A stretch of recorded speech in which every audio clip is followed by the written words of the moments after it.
E quando a gente fala do que nunca ninguém fala da carreira do Barbosa, né?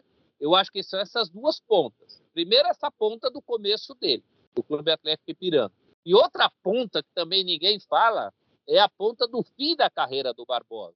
Mas a gente lembra, Celso Zelt, a gente lembra. E no sexto e último episódio de Barbosa, Defendendo um Legado, vamos acompanhar a carreira de Barbosa após a Copa de 50, a sua vida pessoal e, principalmente, o legado que esse goleiro deixou para o futebol brasileiro.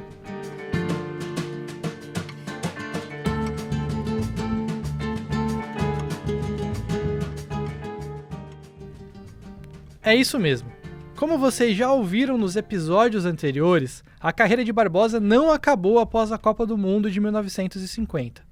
Além de ter permanecido como titular do Vasco por anos após o Maracanaço, Barbosa teve experiências em outros clubes entre 1955 e 1958.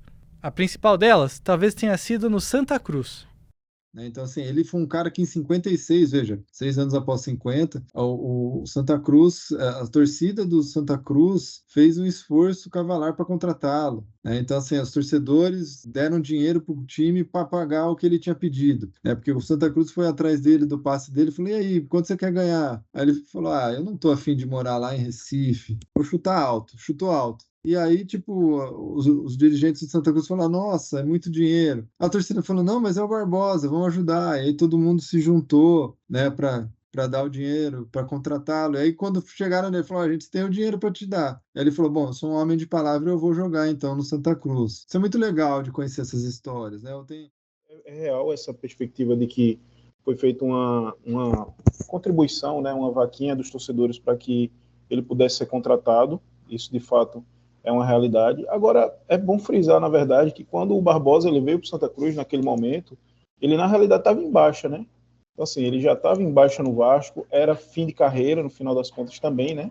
Então, assim, o Barbosa, após ele ter ficado fora da lista da Copa do Mundo de 54, né?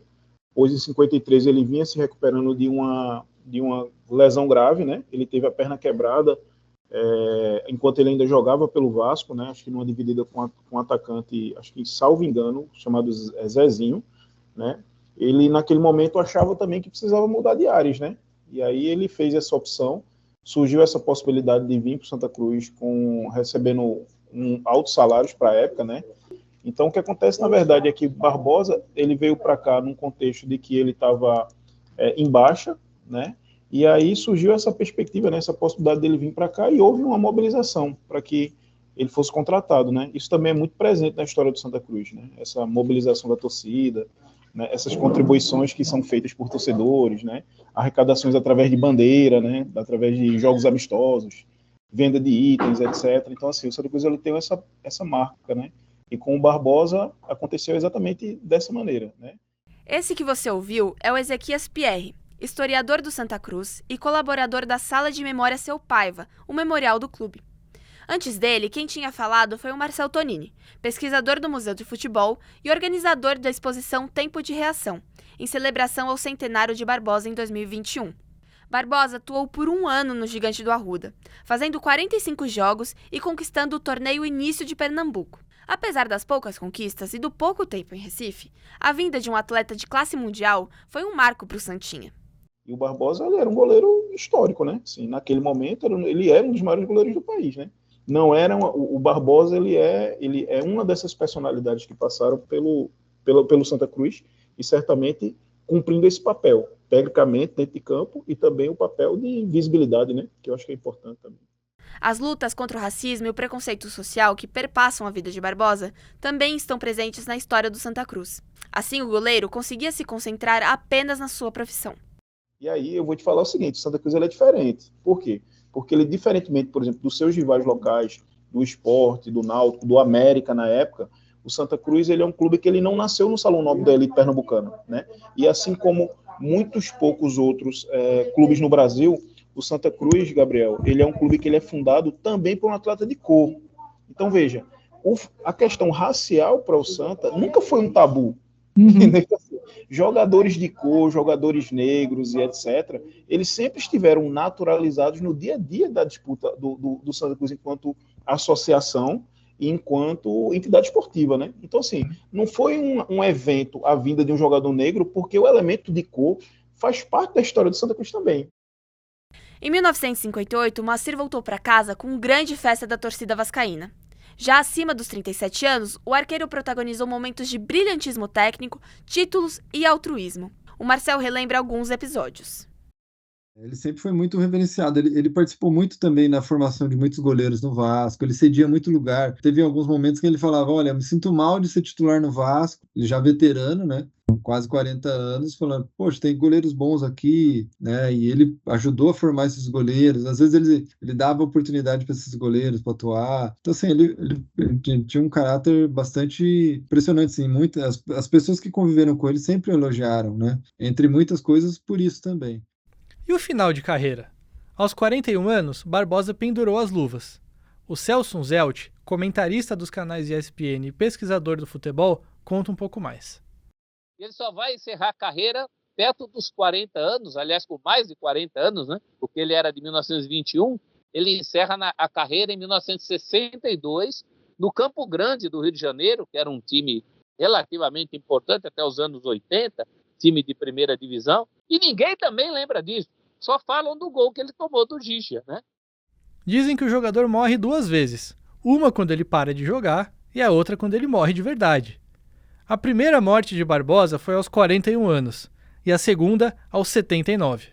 Como ele passou as suas décadas de vida após a carreira de atleta profissional? O quanto o gol do Uruguai na Copa de 50 o perseguiu e o atrapalhou em sua trajetória pós-futebol? Na época em que Barbosa jogou, os atletas não ganhavam como atualmente. Por isso, Moacir precisou fazer o mesmo que todos nós: trabalhar.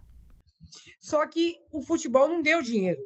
O futebol não deu grana para ele. Jogou por amor mesmo ao futebol, né? Ele prestou concurso para a Suderj, passou no concurso, aonde que ele foi cair? Dentro do Maracanã. E daí tem gente maldosa que na época fala assim: Barbosa não pode pisar nem passar perto do Maracanã. Olha a maldade alheia, né?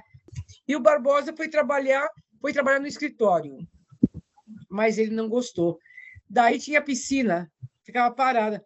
Ele deu sugestão, falou: aquela piscina fica parada no Maracanã, por que vocês não colocam a molecada para aprender natação? Não tem professor. Ele falou: eu posso ser o professor?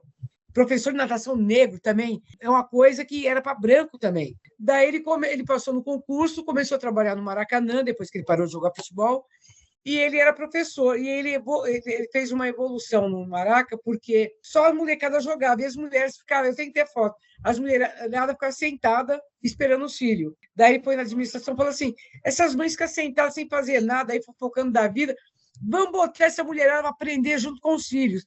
Daí ele colocou as mulheres para aprender natação também. E assim ele foi até... Depois ele se aposentou, ele abriu uma casa de pesca em Ramos. Após a trajetória como funcionário do Maracanã, Barbosa teve uma loja onde vendia materiais elétricos e de pesca no Rio de Janeiro. O estabelecimento, inclusive, foi visitado pela Gazeta Esportiva enquanto ainda estava ativo e foi descrito da seguinte forma pelo repórter Paulo Calçade.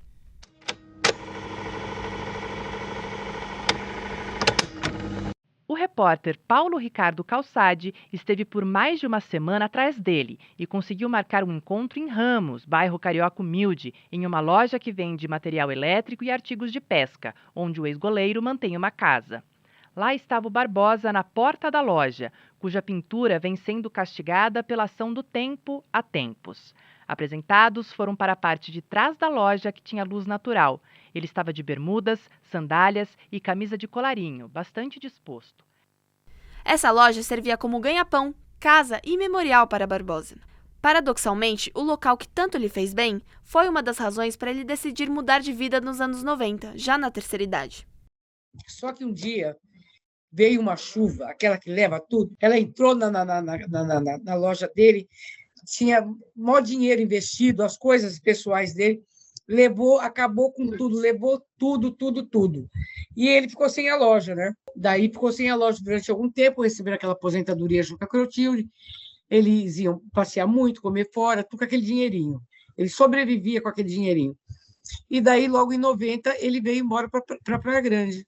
Então, nesse intervalo de sair de futebol e prestar concurso público e trabalhar e se aposentar, ele pegou e Depois, em 90, veio para cá. Fala, você quer voltar para o Rio? Não. Porque o Rio o pessoal cobrava. Fala, pô, tô andando, vou na padaria, o pessoal não esquece. Você que é o Barbosa? Daí outro, não, Barbosa 50. Barbosa. Então, ele queria ver no anonimato. Então, ele preferiu vir embora para cá para ficar no anonimato. Essa que você está ouvindo é Teresa Borba, filha de Consideração de Barbosa.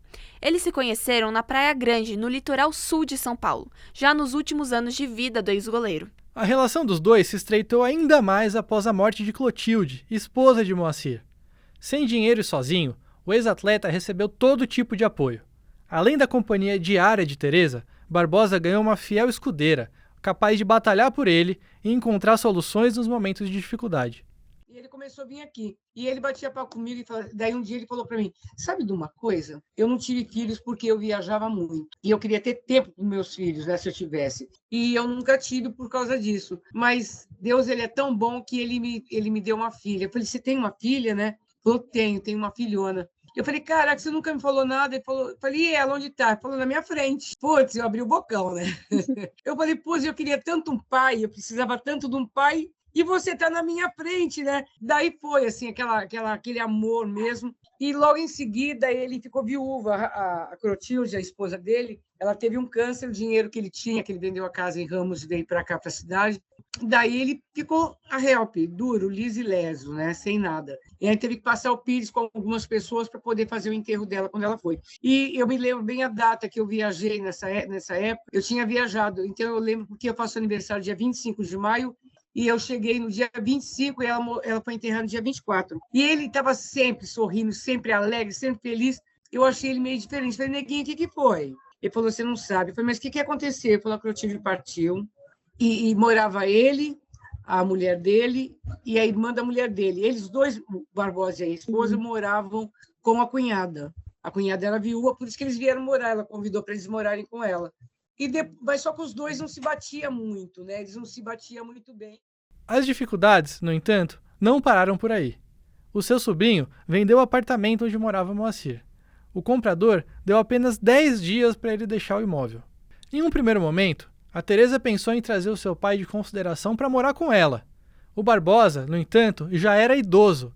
Ele mancava, andava com uma certa dificuldade e por isso seria muito perigoso atravessar algumas ruas movimentadas nos arredores da casa. É aí que entra na jogada um nome folclórico do futebol brasileiro, Eurico Miranda. Então eu peguei e falei, caramba, o que eu faço? Eu falei, neguinho, não vai ficar assim não. Vai ficar assim não, para a rua você não vai. Daí tinha o Roberto Basqueira, que é um jornalista, que era do Jornal do Brasil, eu conhecia ele. Daí eu peguei, botei a boca no mundo, Barbosa não tem para onde ir. Porque ele jogou em tantos times, por que esses times não iriam ajudá-lo, né? Para ter um apartamentinho perto da praia, onde ele morava, para ele poder fazer a caminhada dele na praia, não ter risco dele atravessar. Eu falo assim, Papai do Céu, ele é muito poderoso, né?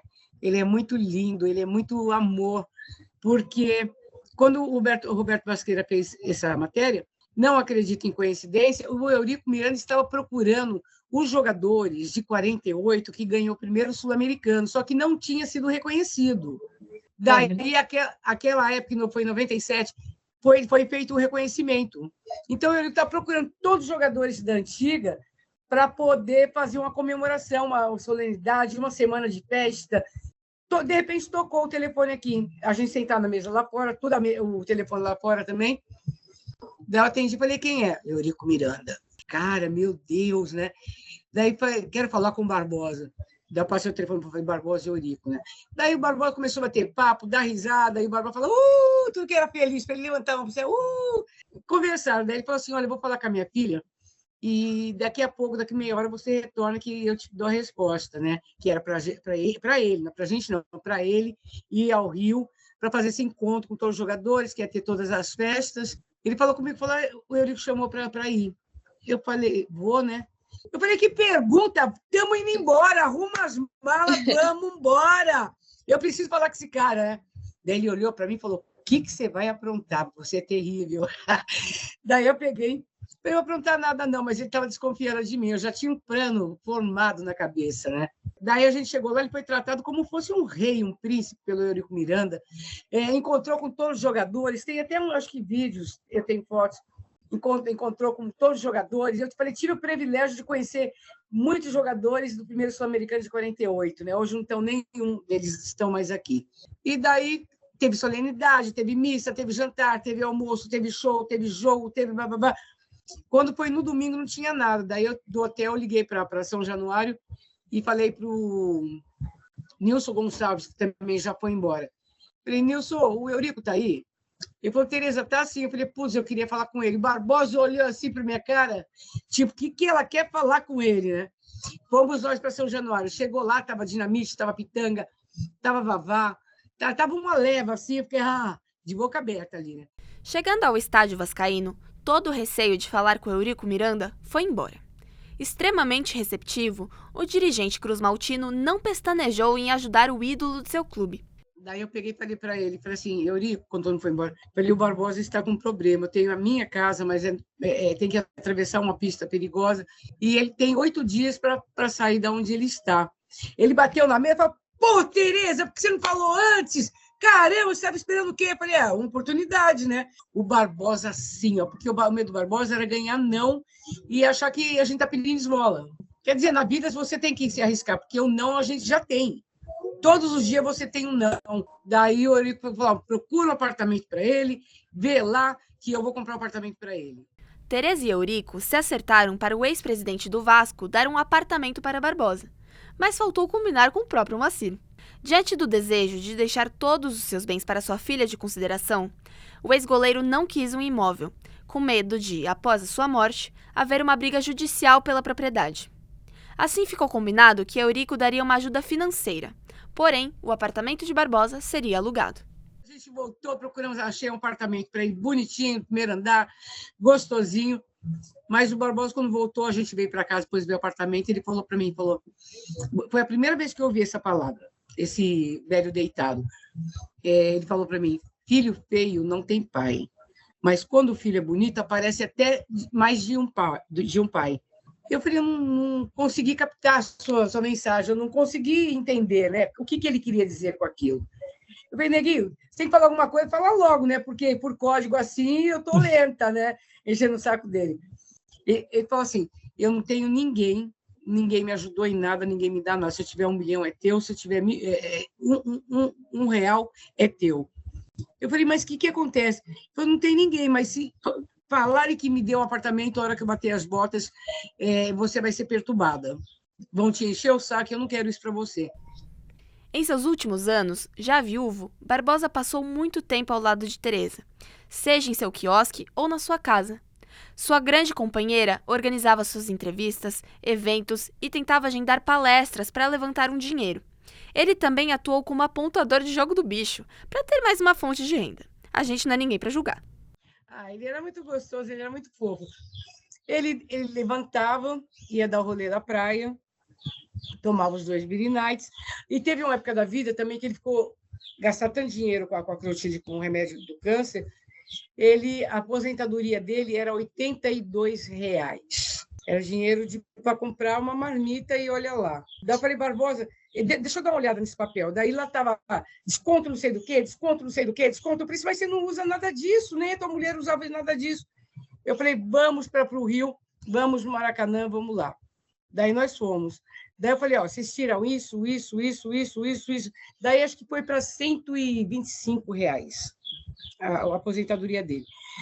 Como ele não tinha como sobreviver, ele não estava fazendo palestra ainda, ele era corretor zoológico. Simplesmente apontador de jogo do bicho. Então, ele ia para uma banca de jornal, ele levantava e ia para a banca de jornal, fazia jogo de bicho para os outros, escrever, e ali ele ganhava um dinheirinho dele, né? E depois ia para casa, à noitezinha ele ia para casa, ia jantar. Depois que a Clotilde morreu, ele pegou... Isso foi antes da Clotilde morrer. Daí ele começou a fazer palestra, então ele tomava Beer Nights dele, a gente começou a viajar muito, a fazer programa, fazer essas coisas, e ele estava que nem pinto no lixo, ele estava todo feliz, todo felizão. A gente, se nós fôssemos viajar, antes eu viajava muito, ele tinha que estar. Daí sai e fala, nossa, que lugar bonito, se me soltar aqui, eu impero. Soltar aqui, eu impero, ficava olhando, né? Você ia para a casa da família da gente, para o Rio, ele estava junto. Assim, virou, assim, ele era da família. É como se ele tivesse a vida inteira vivido junto com a gente, né? Então, a rotina dele é essa. Depois de chegava em casa, ele não jantava, ele comia um pão com queijo quente, um pão com salaminho, ele comia um lanche, né? E o Billy Nice dele. Daí eu ia para lá sempre, à tardezinha, eu ia lá, porque que nem ele estava tomando remédio, ia ver se tomou remédio direito. Sua rotina era organizada, tranquila e repleta de afeto e proteção vindos da família de Teresa. As críticas e as memórias sobre a Copa de 50 jamais o abandonaram, porém Moacir nunca abriu mão da cordialidade quando atacado. Para ele, responder o ódio com ódio não era uma opção, como ele mesmo explicou ao repórter Alberto Nascimento, na Gazeta Esportiva do dia 2 de abril de 2000. Aliás, essa entrevista é muito marcante. O motivo vocês vão saber daqui a pouco. Ainda perguntam, mas para não polemizar, digo que desconheço e deixo claro que não quero falar em Copa. Tem gente que nem era nascido na época e cria uma visão errada. Transforma o lagartixa em jacaré. Não adianta, eu vou morrer e vão continuar falando de mim. Dizem que o brasileiro tem memória curta, mas às vezes é longa até demais. O companheirismo entre Teresa e Barbosa se estendeu até os últimos dias. Na verdade, até depois da morte. A morte de Moacir, o maior goleiro da história do Vasco e um gigante na história do futebol brasileiro, ocorrida no dia 7 de abril de 2000, foi reportada assim pela Gazeta Esportiva. Uma parada cardiorrespiratória, seguida de insuficiência hepática, tirou a vida do ex-goleiro da seleção brasileira, Moacir Barbosa, às 22 horas e 30 minutos de ontem, na cidade litorânea de Praia Grande, em São Paulo. Barbosa foi internado com um derrame cerebral na última quarta e desde anteontem entrou em estado de coma. O goleiro, que morreu com 79 anos, ficou famoso por ter disputado a final da Copa do Mundo de 1950, quando a seleção brasileira foi surpreendentemente derrotada de virada pelo Uruguai por 2-1 em pleno Maracanã. Barbosa foi considerado o culpado pelo segundo gol dos uruguaios, marcado por Didia, aos 34 minutos do segundo tempo, e desde então nunca mais jogou pela seleção. Passou o resto da vida sendo perseguido por um erro que muitos acreditam ter sido cometido, na verdade, pelo então lateral esquerdo Bigode. Barbosa deu sua última entrevista a um veículo impresso para a Gazeta Esportiva, em reportagem publicada no domingo. Exatamente. A entrevista que você acabou de ouvir foi a última que Barbosa deu para um jornal impresso, logo aqui para a nossa Gazeta Esportiva. E a gente só descobriu isso durante as nossas pesquisas para o projeto, juro. Mesmo antes de seu falecimento, aos 79 anos, a saúde de Moacir já vinha sofrendo um processo de fragilização. Ao que tudo indica, os problemas se iniciaram a partir de uma hidrocele testicular, doença caracterizada pelo acúmulo de água nos testículos. Durante a internação para o tratamento dessa enfermidade, outro problema foi descoberto, a anemia, causadora da diminuição da capacidade do sangue em transportar oxigênio. Entre os principais sintomas estão a fadiga, mal-estar, pressão baixa e tontura. Quem convive ou conviveu diariamente com um idoso com a saúde fragilizada vai se identificar com essa fala da Teresa ao descrever os cuidados com Barbosa. Daí ele ficou internado uma semana para tratar isso, daí descobriu que ele tinha anemia, né? E então ele começou, no portão de casa, ele levou um tombo, bateu a perna, deu um arranhãozinho, ele começou a ir caindo devagarzinho, começou caindo devagarzinho. Foi caindo. Então, daí foi o momento que eu tive mais que ficar perto dele, de ir lá no apartamento toda hora, de manhã ou eu ia, ou a minha filha passou a pegar ele, passear com ele no calçadão. Ele falou, não olha para minha neta, não, minha filha é linda, né? Não olha para ela, não, que é minha neta, hein? Não olha, não. Daí pegava ele no braço assim, né? Ia dar volta com ele, depois levava ele de volta. No outro dia pegava de novo, ou senão eu ia pegar. A gente ia sair e levava ele para não deixar ele sozinho. Ele virou assim uma criança que a gente levava para onde nós estávamos para poder estar cuidando dele e ver na rotina dele, né? Sim. Assim. Coma profundo com indícios de recuperação dos estímulos respiratórios. Ventilação mecânica comandada pelo respirador de volúmetro Bennett. Batimentos cardíacos e pressão arterial normais. Evolução laboratorial de exames relacionados com fígado, rins, pâncreas, sem sinais de melhora. Estamos fazendo de tudo, o corpo médico, estamos com uma corrente positiva no hospital, dos médicos, dos familiares, dos amigos, mas o caso continua bastante grave. Em janeiro ele não estava muito bom, eu levei ele ao hospital, tudo, né? Daí eu fiquei chorando, nervosa, eu falei, meu preto, você não vai me dar um susto, não, né? Ele olhou para mim assim, você está com medo? Eu falei, neguinho, eu tô. Eu falei, e você? Eu falei, Tereza, eu estou em cima do muro. E quando ontem eu peguei e falei para ele assim, neguinho, ele não tá respondendo, não tá nada, só eu falando, né? Eu falei, você não vai ficar em cima do muro não, cai pro lado de cá, não vai para lá não, que eu preciso muito de você, eu preciso muito dele. Só que eu não sei, né, não sei se, eu falo, o que tem que ser, será. E isso eu vou pedir agora para todos os brasileiros, para todos os vascaínos, corintiano, palmeirense, santista, para o Brasil inteiro, fazer assim uma oração, né, todo mundo se unir, fazer uma oração mais forte mesmo, para que ele fique aqui junto com a gente, que eu preciso muito dele, acho que muita gente precisa muito dele, tem muito para ensinar para a gente. No dia 5 de abril de 2000, Moacir foi internado na Santa Casa da Praia Grande por conta de um derrame. Companheira fiel até os últimos instantes do ex-goleiro, Tereza fez uma promessa ao seu pai.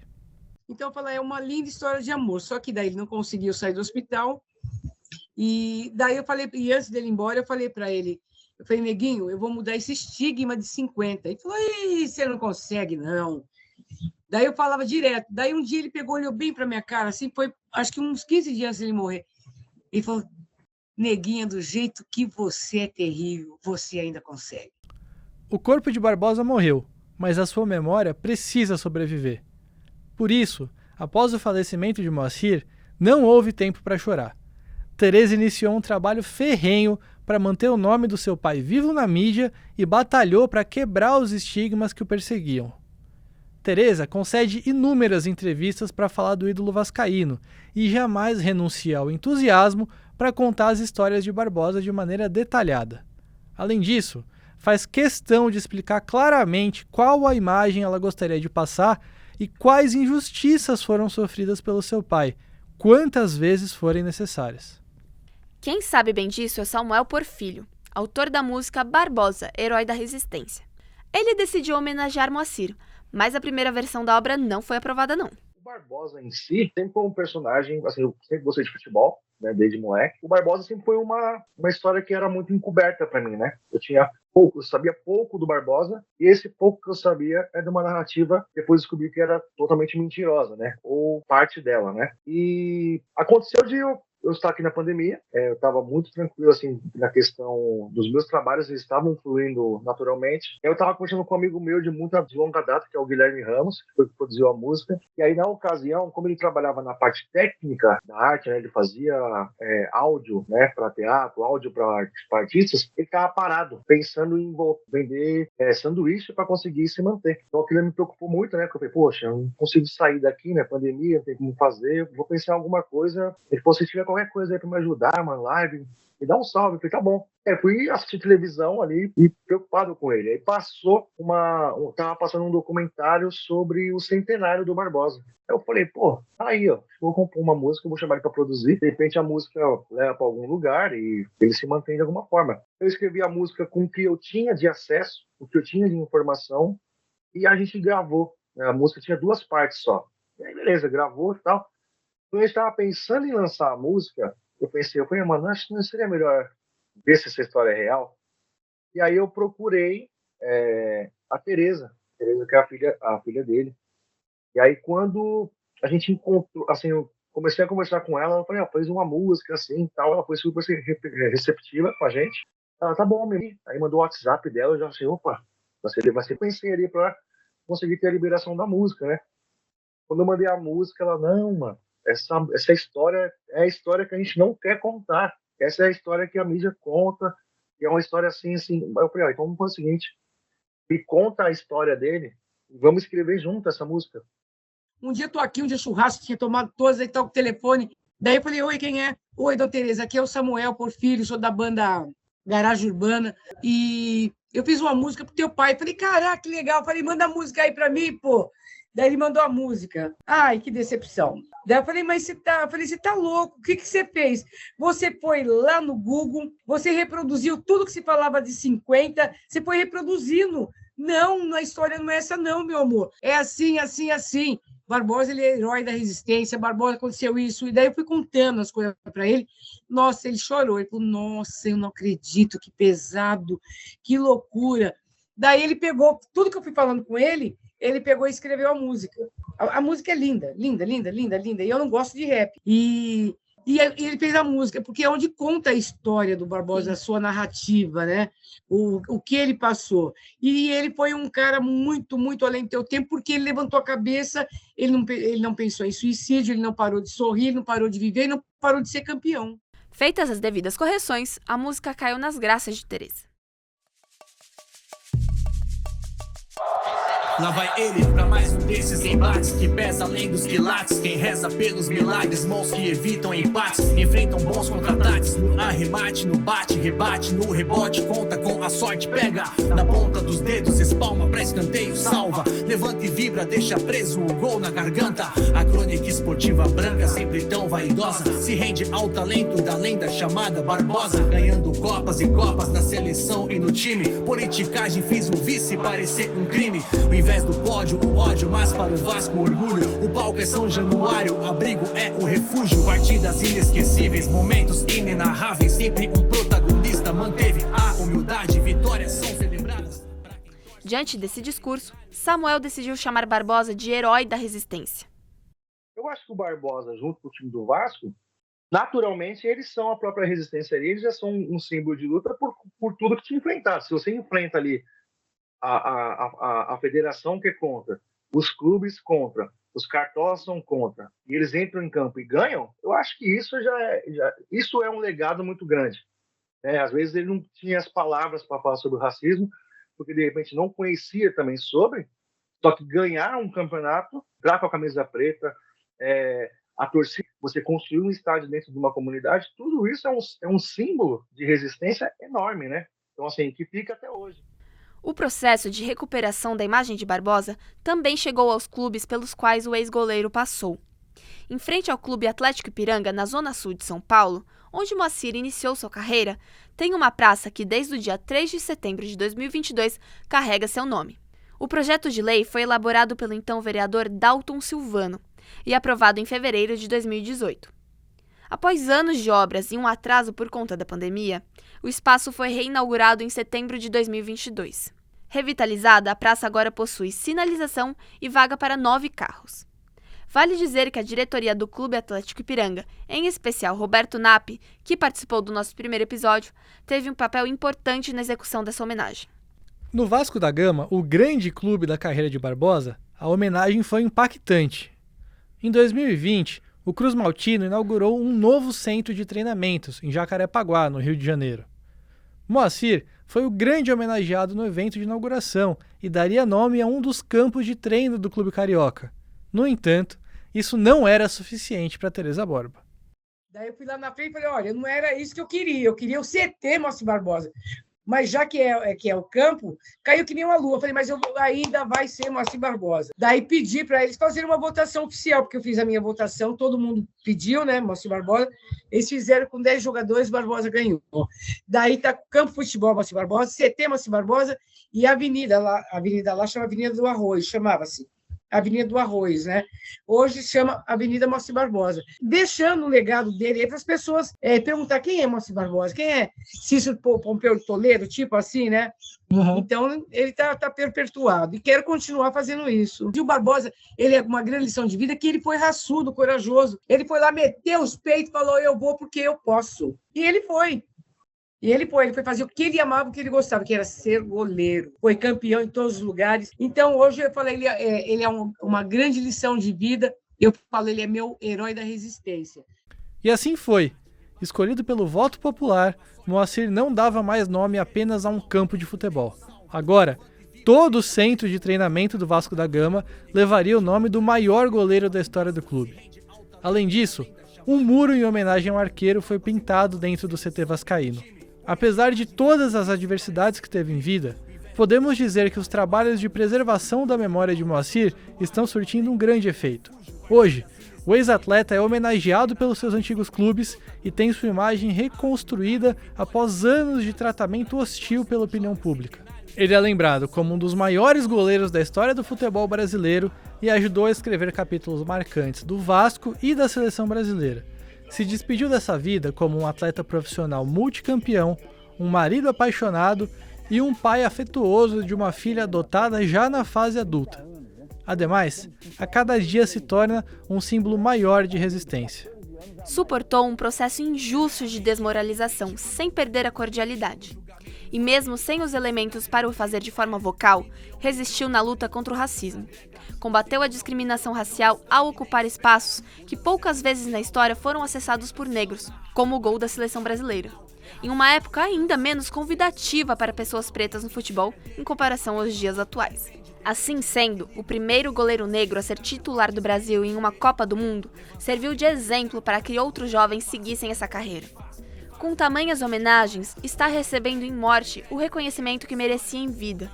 E assim continuará sendo, afinal, não faltam goleiros para defender o seu legado. A história de Barbosa contada nos veículos é um cubículo dentro da imensa trajetória dele. Viva Barbosa, herói da resistência! Barbosa, defendendo um legado, é uma produção original da Fundação Casper Libero. Nas vozes principais estamos eu, Gabriel Assis, e eu, Gisele Sartini. As narrações dos trechos de jornais são do Felipe Leite e da Marina Buffon.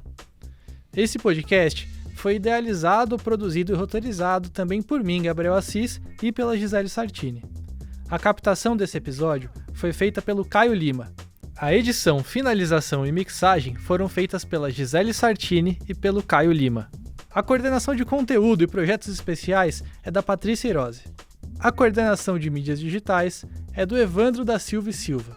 A Juliana Machado faz a coordenação de performance e campanha de mídia. Nosso gerente de mídias e performance digital é o Mário Raposo. O áudio de arquivo do acervo da TV Gazeta. A identidade sonora foi composta pela Gisele Sartini usando efeitos adicionais da Adobe Stock. A identidade visual é do Kenneth Freire, da Comunicação Visual da TV Gazeta. Para esse episódio, agradecemos a ajuda do Museu do Futebol. Muito obrigado por nos acompanharem até aqui e até a próxima!